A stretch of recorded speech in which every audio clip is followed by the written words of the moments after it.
More rewards, more savings. With American Express Business Gold, earn up to $395 back in annual statement credits on eligible purchases at select shipping, food delivery, and retail subscription merchants, including the $155 Walmart Plus monthly membership credit and $240 flexible business credit. Enjoy the benefits of membership with the Amex Business Gold Card. Terms apply. Learn more at americanexpress.com/business-gold. Amex Business Gold Card. Built for business by American Express.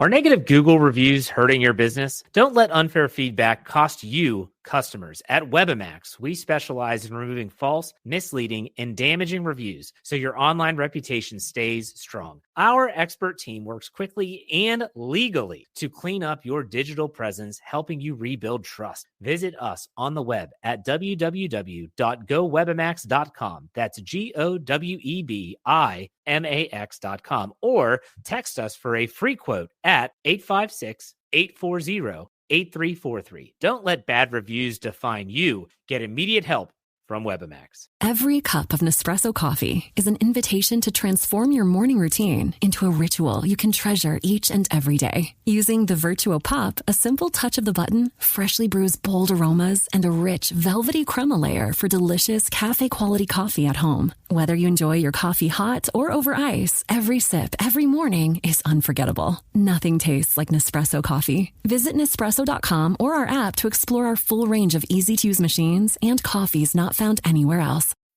Some people just know they could save hundreds on car insurance by checking Allstate first. Like, to check the Jumbotron first, before attempting to eat a stack of Supreme nachos in one bite. Now you're just a meme that everyone shares on game day. Checking first is smart, so check Allstate first for a quote that could save you hundreds. You're in good hands with Allstate. Savings vary, subject to terms, conditions, and availability. Allstate Fire and Casualty Insurance Company and Affiliates, Northbrook, Illinois. The Skating Penguin Network, everyone. It's Robbie here. Once again, it's the evening of February 25th, a Tuesday evening.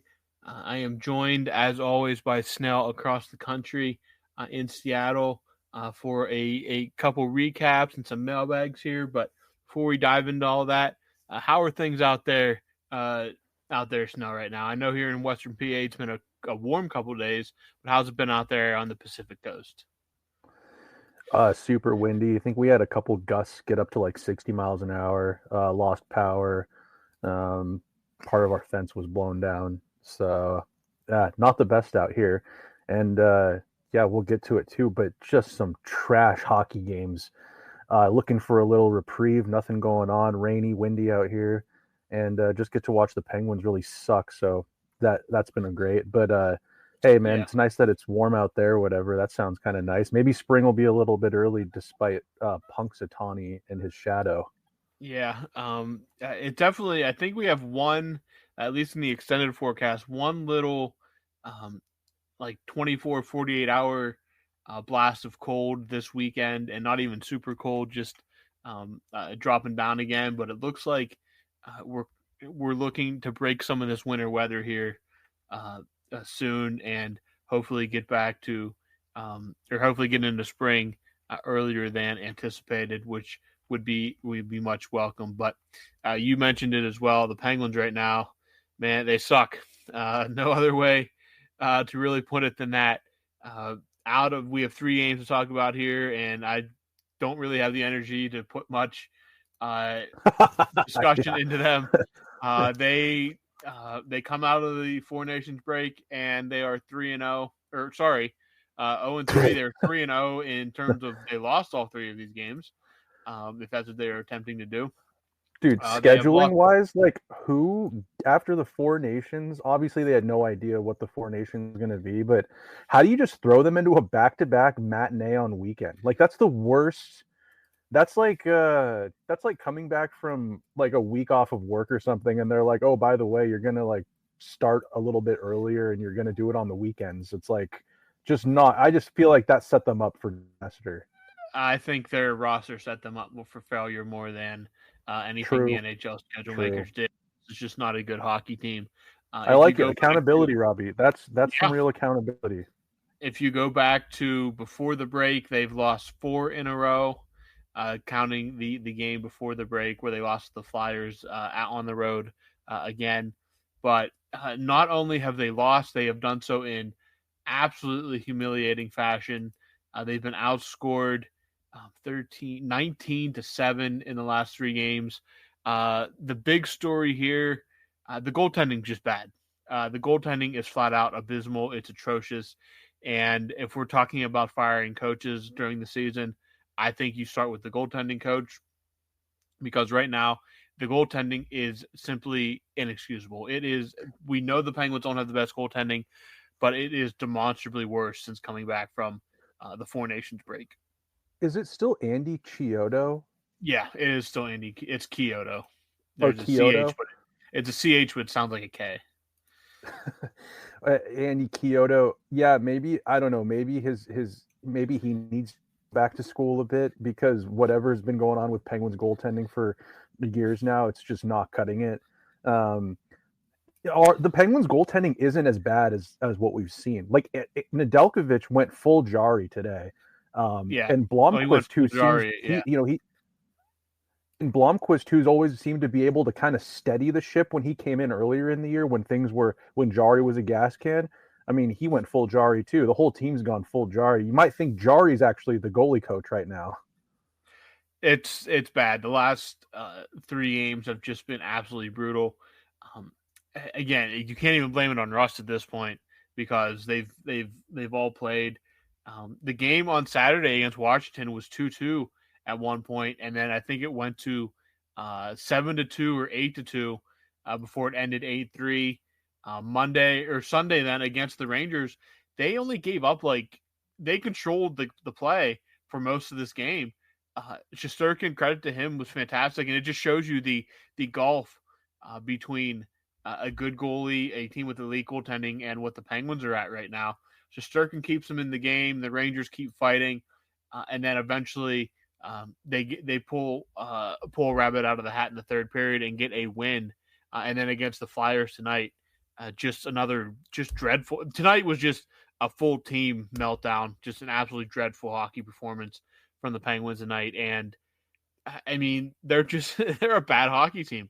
That's all that there is to really say about that. All we really have to look forward to right now is the trade deadline, because I mean, yeah, they're just a bad hockey team. They have obviously not going anywhere this season. At this point, I hope they just try to position themselves as best as possible for the lottery, because this team is it's a bad hockey team, and it's going to get a little uglier once they trade what they want to trade. But it's bad. That's all I can really say about it. The last 3 performances out of this break have been 3 of the most uninspiring of the season. And I thought, if you can get some of these games here before the end of the month, you never know what can happen. But they've done the exact opposite of that, and it's time to fully pack it up and look forward to the trade deadline as sellers. Robbie, is this like 2003, 2004 bad? I'd say it's more disappointing because of the guys that are on the team. You have Dude, Carlson doesn't want to be in Pittsburgh anymore. You can tell Carlson has given up. You have 4 Hall of Famers on this team as compared to 2003, 2004, where you had Mario for 40 or 50 games, and over the hill Mario at that point. Here you have, again, older superstars, but Crosby has still been playing pretty good. Malkin has actually looked pretty fresh. You have really good players on this team. The 2003, 2004 teams were just designed to be atrocious hockey teams. I mean, they were in a full-on rebuild. They weren't a rebuild on the fly type team. They were in a full-on dreadful. So those teams are probably worse, but in a way, it's worse to watch these teams because you see the names on the roster and you think they should be much, much better than what they are. So in a way, it's maybe not record-wise, it's not worse because they were by far and away some of the worst teams in the league during those runs, but they were demonstrably, this is just a much more miserable experience. Let's put it that way. Okay, fair. Yeah, this is a much more miserable experience in 2003, 2004. There you kind of felt like, okay, they're designed to be bad. Let's just hope they can keep the team in Pittsburgh long term. This is just and they're chasing the golden goose and Crosby. Yes. Yeah, we didn't know it at that time, but yeah, this is just an outright miserable experience. Because actually that year they would have been tanking for Malkin or Ovi. Yeah, they would have been 03, 04, Malkin. Yeah, that would have been the Malkin Ovechkin draft year. Actually, it would have been the last year of hockey we had until they would have had the whole next year locked out. So we didn't know that at the time either. But that's a dark time. This is probably the most miserable I've been as a Penguins fan. Really? That I can cognitively remember. Yeah, like again, we like 03, 04. Okay, they're bad hockey teams, but like this is just a miserable watching experience. Yeah, I mean, dude, can we quickly touch on like Karlsson is checked out. Karlsson has a huge dip in his mouth every game, and he just seems to have kind of quit. It's embarrassing actually a little bit. I kind of feel for him. Dude, the defense is just crazy. Like, I don't know. At one point, I was like, yeah, P.O. Joseph, get him back in the lineup. Man, Shea, great. And now I'm looking at it, and I'm like, this is a tanking defense. Like, Letang's over the hill. Like, we can all agree. He's not a power play guy really anymore. He's just what we got. Defensively, I don't know. It's just, dude, tonight it was just like, I mean, I was like, relegate them to the AHL for this one because this was tough, really tough one to watch. I mean, that's 2.5 hours I'll never get back. Yeah. It just, everybody was bad tonight. There's no way to really get around that. That's just the matter of fact of what it was. You can't get it up again. This isn't when these two teams are down, the rivalry doesn't hit quite as hard, but man, when you can't get up for a Pennsylvania rivalry game with the Flyers and you put in that showing, man, you're in a bad way. That you can't dig out of very quick. And it just showed Karlsson looked reinvigorated during the Four Nations, and now he looks like he's absolutely miserable. Again, you're going to get Crosby's going to have his off nights, and Crosby's still going to go out there and play hard just because he's not going to ever quit. But yeah, you just seem like a lot of guys did not feel like showing up for the game tonight, did not feel like getting on that plane yesterday.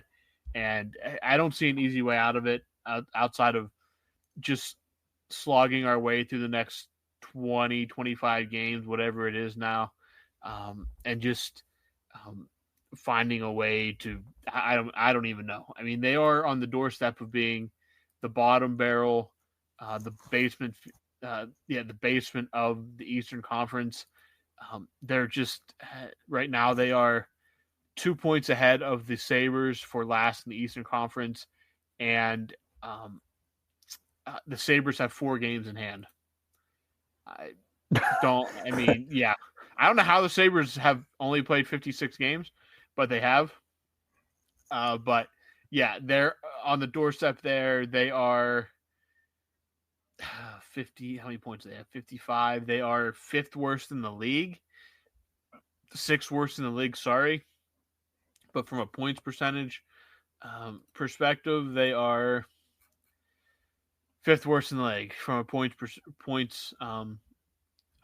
percentage perspective, right there with Seattle, and then a decent drop down then to Nashville, Chicago, and San Jose. But they shouldn't be in a conversation with Chicago and San Jose, even if they weren't going to be a cup contender. They are a dreadful hockey team.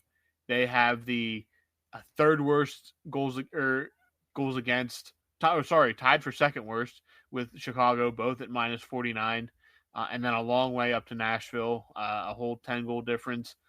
But I mean, we're gonna have to find a way through these next. The Penguins have played 60 games. These next 22 games are going to be an absolute slog to get through. But hey, they're on the schedule. You got to play them.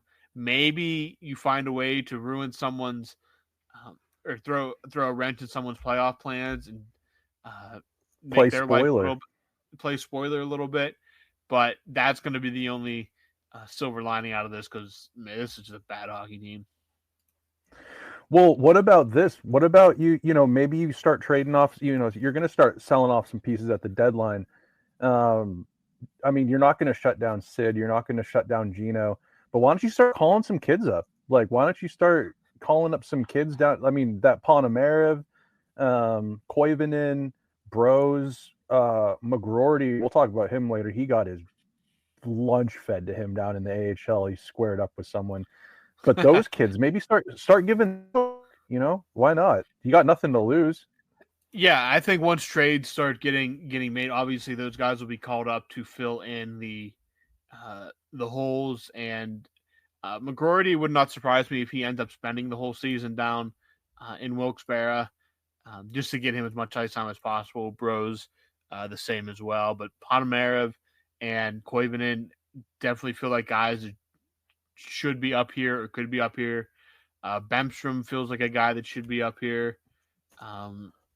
I mean, would you take a Koivunen or those guys? Wouldn't you rather see them on like a third line or something than Beauvillier and Lizotte and I don't know, or like God forbid, like Achari and Nieto? Like, those guys just get something, inject a little juice and give us a little glimpse at kind of what we're going to be seeing here down the stretch, next season and into the season after that. Like, I think those guys are having a hell of a year down there, and obviously, if the Wilkes-Barre Scranton Penguins are poised to go on a playoff run in the AHL, they're having a really good year. You can always send them back. I don't know. Those players, once the Penguins are in their last game is played, those players that can go to the AHL, I mean, it gets them kind of ramped up for playoffs. Could Gino or Sid play in the AHL? If they wanted I don't think so. I think with waivers and stuff, I don't think that. No, they have no movement clauses as well, and there's no point in sending those guys down. Let them get a break. We don't. Sid's just like he misses the playoffs so bad. He's like, I'll go on a run with Wilkes-Barre. I'll go ride a bus from here from Wilkes-Barre to Hershey and everywhere else in between. But I mean, it's just. At some point, get these kids up, as many as you can.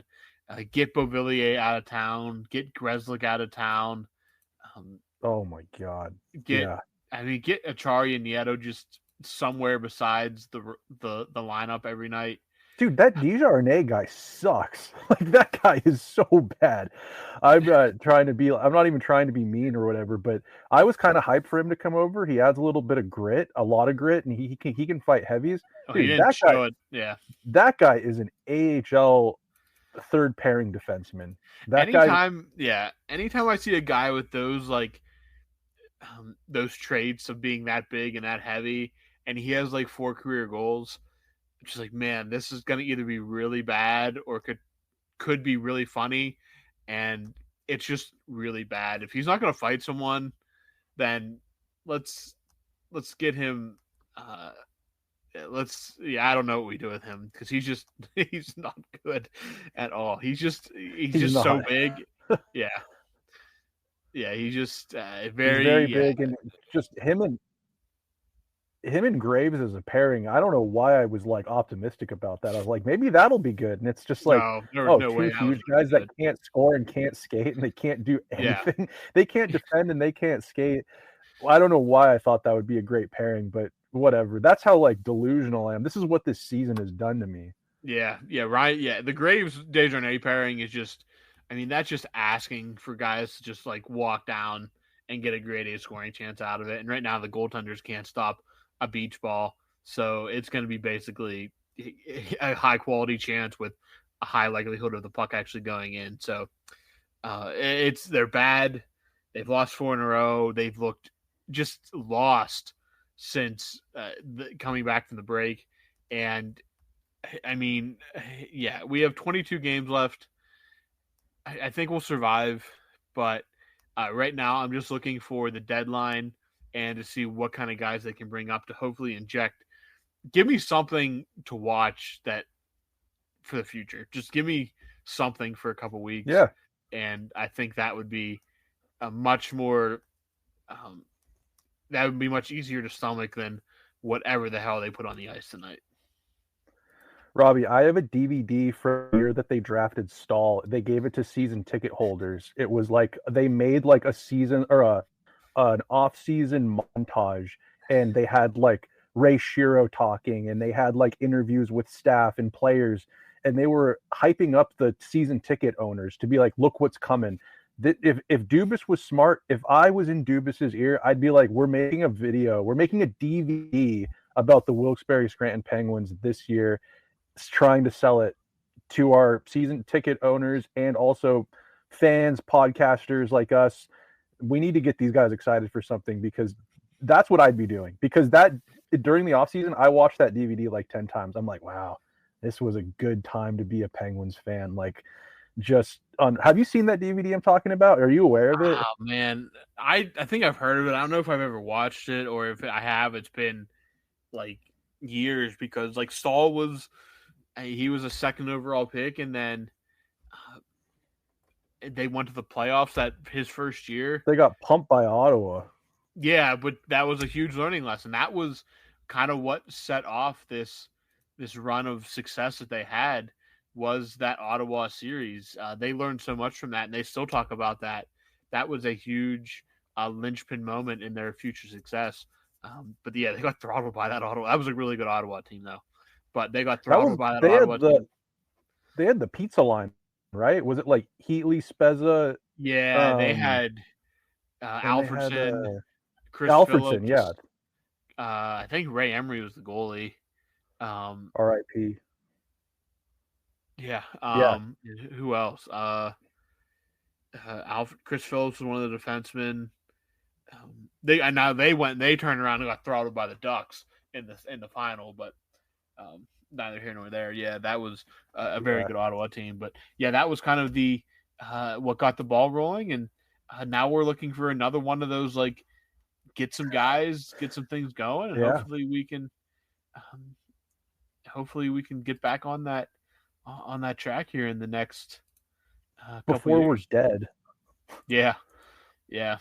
Well, absolutely. Robbie, we're not going over the scores. We don't need to relive these slog of games. We're not going to go into that. But to change up kind of the mojo here, we're going to switch over to a little bit of a mailbag.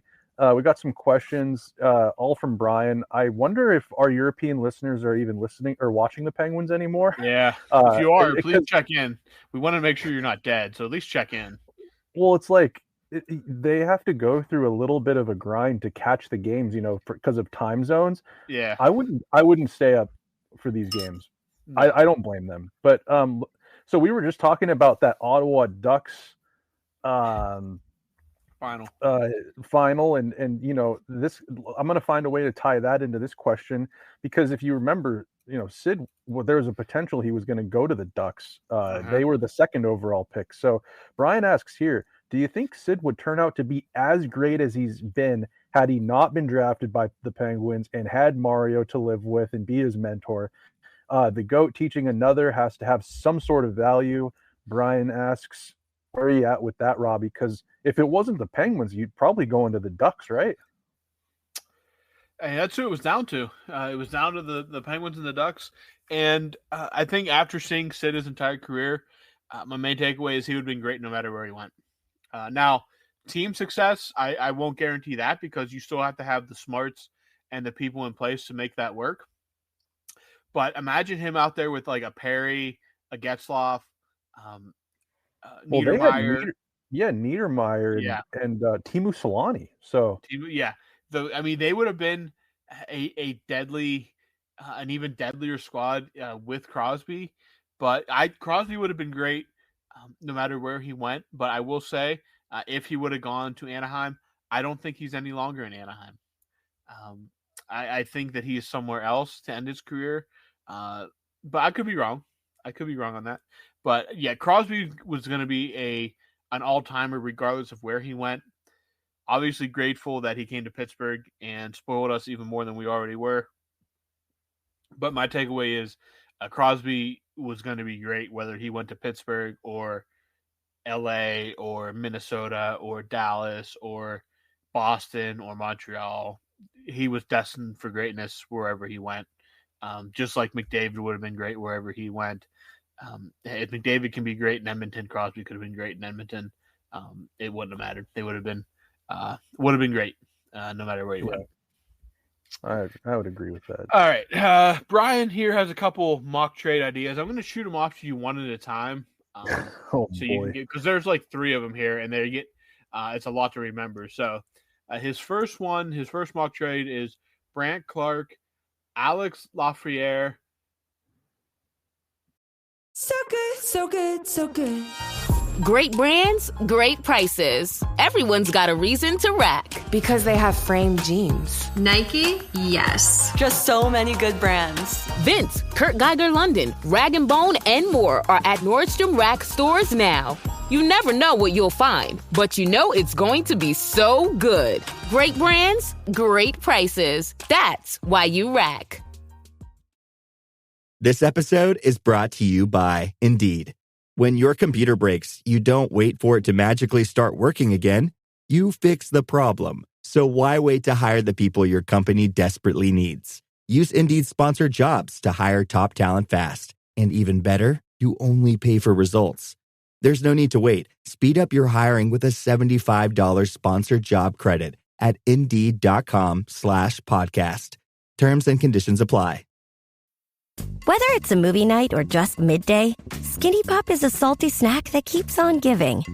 Made with just 3 simple ingredients for an irresistibly delicious taste and a large serving size that lasts. Deliciously popped, perfectly salted. Skinny Pop, popular for a reason. Shop Skinny Pop now. To realize the future America needs, we understand what's needed from us. To face each threat head on. We've earned our place in the fight for our nation's future. We are Marines. We were made for this. 2026 second. 2026 second round pick for Rickard Rakell, Matt Grzelcyk, the Rangers first round pick that the Penguins own, and Sam Poulin. Again, there's a lot going on in these trades, so I'm going to read them off. I'll read them off one at a time. You give me your 2 cents on them, and then we'll move on to the next one. So Brandt Clark was Drew Doughty. Like he's a great player, right shot, puck moving, offensive D-man. He's going to have a really bright future.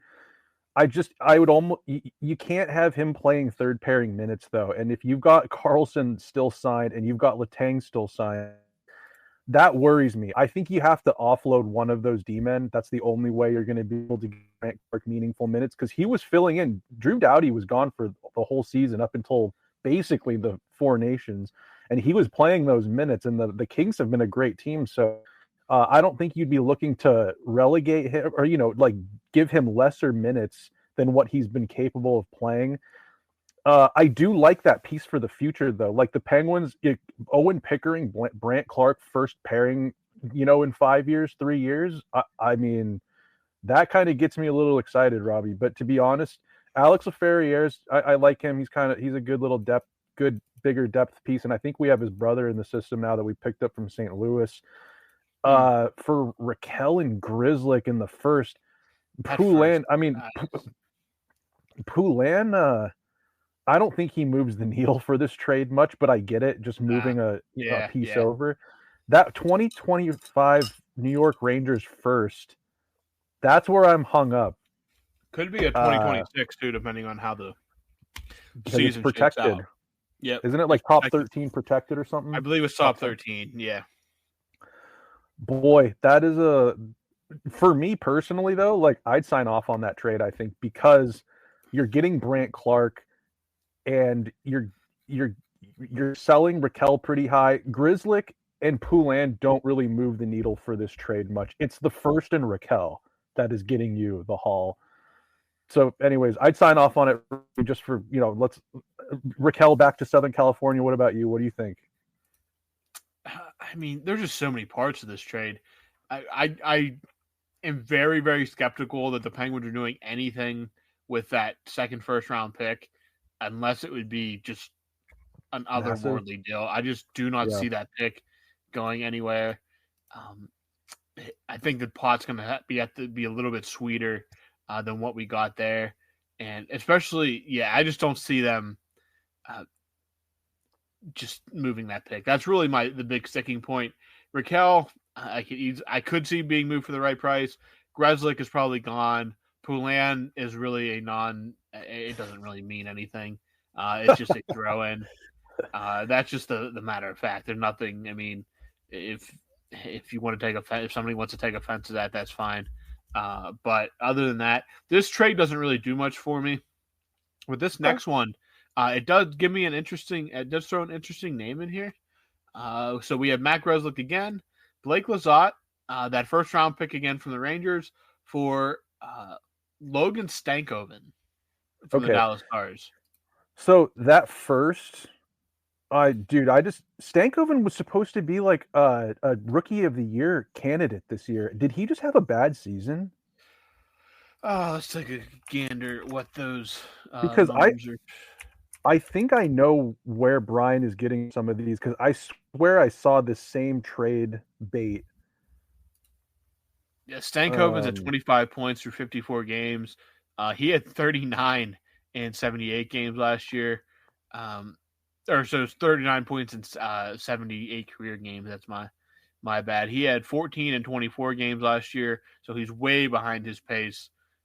He's shooting terribly. He's shooting under 5%. Just looking at the number, just look like he's not having a good year. 54 games. That's about what Dallas has played. Dallas has played 58, so he's only missed 4 games. It just looks like he's not playing good hockey. And Stankoven, the way he came into the league last year, he was a monster in the playoffs for the Stars. I really don't know. I don't can't say I follow Dallas all that close, but it sounds like you're giving up a lot in this trade for a guy who may be good, but is not showing that worth as we're speaking here.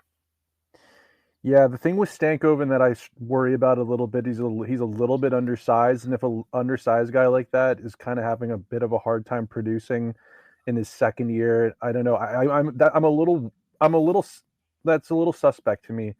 I'd be willing, Grzelcyk again. I see him thrown in on this. I get it. You got to move some money out and you got to move a body out. Lizotte, I think Lizotte actually might be a very attractive piece for some teams going into the playoffs this year with the way that he plays. And New York's first round. No, you're buying low on it. You're that's too high of a price for someone you're buying low on. I think that if you wanted Stankoven, there's a different trade you could probably work out for this, and it doesn't involve that first round pick. The Penguins having 2 first round picks. That's how long has it been since they've had that in their wallet? It's just I wouldn't do it. Yeah, and that's really the crux of the whole thing is, man, those picks are worth so much that has to be factored in. And this trade specifically, if Stankoven was having a year or showing like what he did last year, but man, I just not willing, because the real crux of that trade is Stankoven for that first round pick is really the meat of that trade. And what we're seeing out of Stankoven this year, I think I'd take my chances on that first round lottery ticket rather than Logan Stankoven. I'd agree with that, Robbie. And third and finally in Brian's trio of trade hypotheticals here, Anthony Beauvillier, Pierre-Olivier Joseph to Anaheim for Trevor Zegras at 25% retained by the Ducks, and Zellweger. So the way I'm going to look at this trade is I think you're basically banking on Beauvillier and POJ being a good enough deal for Zegras, just essentially 2 for 1. And then that first again is you're hoping gets you Zellweger, who's a pretty good piece, young piece. Anaheim just stuck in that like long rebuild. Like Zegras was supposed to be their golden goose, and he's already, they've wasted him and Gibson's kind of like, Zegras isn't that old yet, but they're on the verge of kind of wasting his potential.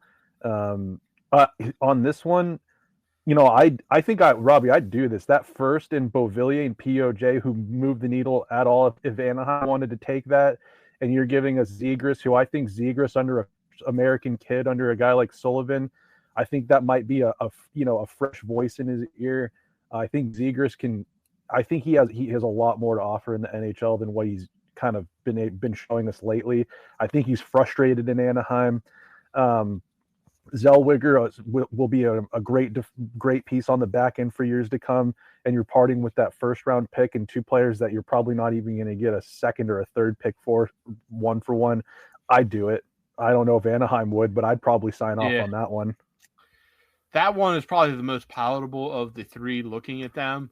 Zellweger as having a pretty good all-around season, it seems like. He has 14 points in 43 games as a defenseman. He's only 21. He's 5'10", 187. Not a huge guy, but again, left shot, so that helps you there. But yeah, I mean, he overall, it looks like he's at least trending upward as opposed to like a Stankoven that does not seem to be going in that direction. So.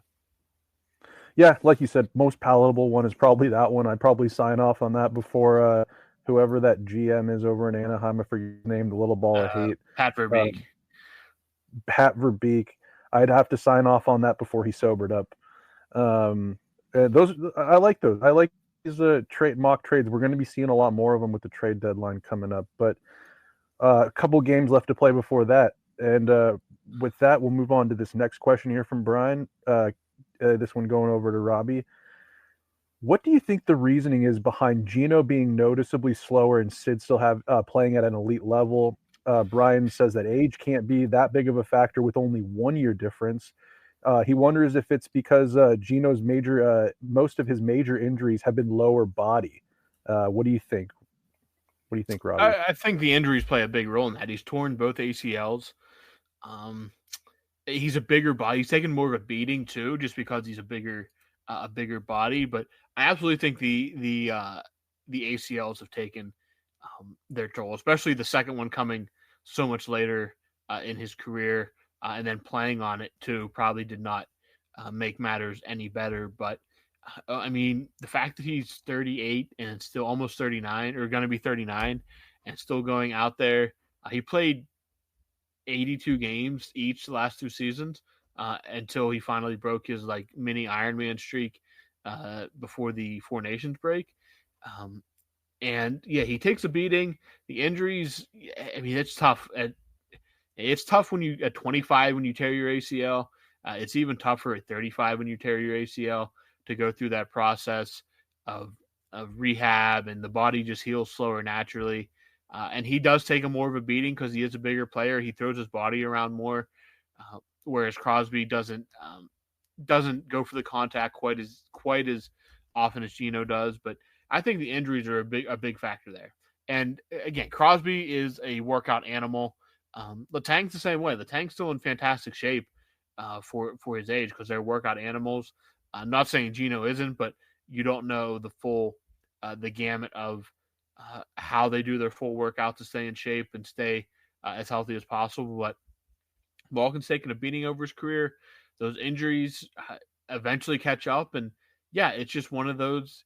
It's tough to shake it off after a while. It all catches up, and when you're 38, 39, you start to slow down just in general anyway. 100%. All right, Brian here again. Is Sid actually Captain Canada? Isn't the greatest captain to lead international play for Canada? According to John Cooper's comments, he seems to think so, and that praise is coming from a great coach. Yeah, I think I know it is. He is Captain Canada, and I don't really feel like I need to defend my answer too much, but I will say the one thing that a lot of people, hockey's a pretty old sport. Canada dominated a lot. Russia dominated a lot. The USA has to really punch through and dominate regularly. Back in the day when you had like Messier and Gretzky captaining Canada Cup teams or like Olympic teams, whatever. I mean, there weren't that many forces. Like, you know what I'm trying to say? Like, I'm no disrespect to the other countries, but like, it was kind of a two-dogged race every time. It was U.S. and or it was Canada and Russia, and then sometimes the U.S. would put together a team that could make some noise. I just think that with international play right now, and we're going to be seeing more of it coming up. A lot of teams have gotten better. I just think Sid has played during an era where Russia was so good too, where the U.S. had better teams. A lot of great Canadian players on these rosters, and Sid was the captain. It's a no-brainer to me. I mean, I think it kind of ties into like the what do we always call it? The Mount Rushmore. I think he's a Mount Rushmore player already. I'm kind of I'm almost like I'm not over the question, Brian. I appreciate the question, but I just hear it a lot. Like other podcasts, sports shows, magazines, they're trying to be like, is Sid in the top 4 best players of all time? Yes, he is. He is. In this era. I mean, especially now. I wasn't alive when Gordie Howe was playing with, you know, whoever, the Red Wings and whatnot. But I'll say that, you know, there's a ton of respect for a lot of those that came before Sid. But if Sid wasn't doing it, no one's going to be picking up that slack that left by him. So it's just a no-brainer to me. He's the best. Captain Canada. Agreed. All right. Brian asks here, if you think I'm going to let Robbie get away with saying being a mailman is easy, then you're terribly mistaken. Brian says he's tweeted at both of us, Robbie, and his offer still stands. Like he ended the tweet, he's disappointed and expects slander from Garrett, not Robbie. So he's a little cheesed at you. Yeah, I guess. I mean, I thought I said it in jest, but maybe I didn't. But I mean, Garrett rubbed off on me a little too much over the years. That I'm taking pot shots at our brave warrior mailman and mail women out there doing great service and making sure I get all my bills and all my junk mail on time. Maybe I'd feel better if they delivered me stuff that mattered. But Brian, I'm sure that this has been a tough winter for you because I know it's been really cold and snowing like every other day. So I'm sure it has not been super fun out there trudging through all that mess. When the weather finally breaks and we get some nicer weather, maybe you can take some time off and go rest those aching bones and get back to feeling better, because I know it's been a tough winter. So all props to you guys. But yeah, I guess Garrett's just rubbing off on me a little too much over the years. So we'll blame Garrett. We're just going to blame Garrett anyway. So perfect. Yeah. And wrapping us up here again, Brian, he said, I understand Snail cutting his hair, which was a topic on a past mailbag. Brian said he wants to as well, but his daughter will not let him. Sounds like an excuse. Every time I ask her, she cries, so it has to stay. Again, excuse. But he always felt the love from his flow, bro. This really just sounds like Brian making excuses. Well, yeah. It also makes me wonder, like, because I believe Brian stated that he has like young kids. I wonder if they've just never seen him with short hair, and they're like afraid of it. They're like, well, who then is you that have man? to do it. You have to do it and film it, because I want to see your kids react to you with like completely shaven and like a really short haircut, being like terrified of this person that's now in their house. I love that.